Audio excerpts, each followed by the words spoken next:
আমি বাঁচতে চাই, আমাকে মেরো না।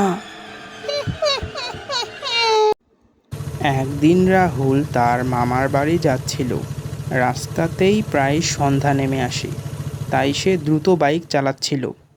তার মামার বাড়িটি ছিল দোতলা এবং পুরনো। তার দাদুই একমাত্র ওই বাড়িতে থাকতো।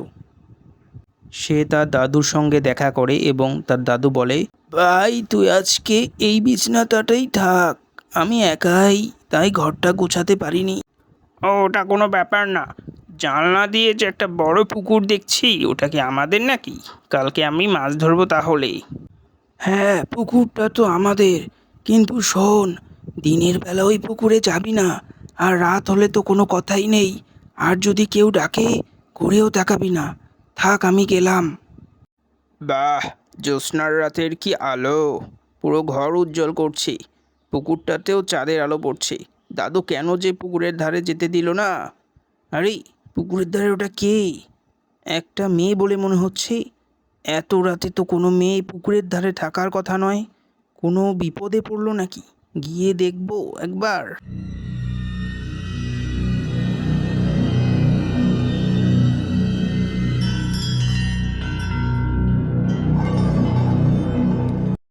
রাহুলের দাদু বারণ করা সত্ত্বেও রাহুল সেই রাতে পুকুরের ধারে মেয়েটির সঙ্গে কথা বলতে যায়। মেয়েটির কোনো বিপদ হয়েছে কি না তা সে কৌতূহলবশত জানতে চায়। এই মেয়ে, তুমি এত রাতে এখানে কি করছো? আমার জানলার দিকে দাঁড়িয়ে কি যেন ইশারা করছিলে।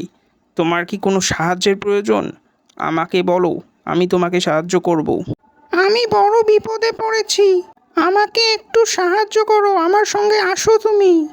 এই বলে মেয়েটা পুকুরের দিকে দৌড়াতে শুরু করে। এক পর্যায়ে মেয়েটা পুকুরে পড়ে যায় এবং বাঁচার জন্য কাতরাতে থাকে। কাতরাতে কাতরাতে মেয়েটা প্রায় মাঝ বরাবর চলে যায়। এরপর রাহুল সেটা দেখে সে দৌড়তে শুরু করলো এবং এক ঝাঁপ দিয়ে পুকুরিতে নামলো এবং সাঁতরাতে সাঁতরাতে মেয়েটির দিকে যেতে শুরু করলো। এক সময় রাহুল মেয়েটির কাছে আসে এবং টের পায় সে প্রায় মাঝখানে এসে গেছে এবং জল হঠাৎ ঠান্ডা হতে শুরু করলো এবং মেয়েটাও আর কাতরাচ্ছে না। সে তার দিকে দৃষ্টিতে চেয়ে রয়েছে এবং তার অঙ্গভঙ্গিও অন্যরকম। রাহুল একটু ভয় পেতে শুরু করলো। নিমেষেই সে দেখল মেয়েটা একটা ভয়ঙ্কর ভূতে পরিণত হয়েছে। ভূতটা দেখতে কেমন যেন বিদঘুটে। কিরে, তোর দাদু বলা সত্ত্বেও চলে এলি? আমার ফাঁদে পা দিলি তো? এখানে তো দিনের বেলায় কেউ আসে না, আর তুই প্রথম দিন রাতের বেলায় এসেছিস।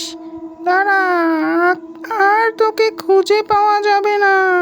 পেতনিটার শক্তি এতটাই ছিল যে রাহুল কোনো কথা বলতে পারছিল না এবং সে এত চেষ্টা করেও পালাতে পারছিল না। সেই দিনের পর রাহুলকে আর পাওয়া যায়নি।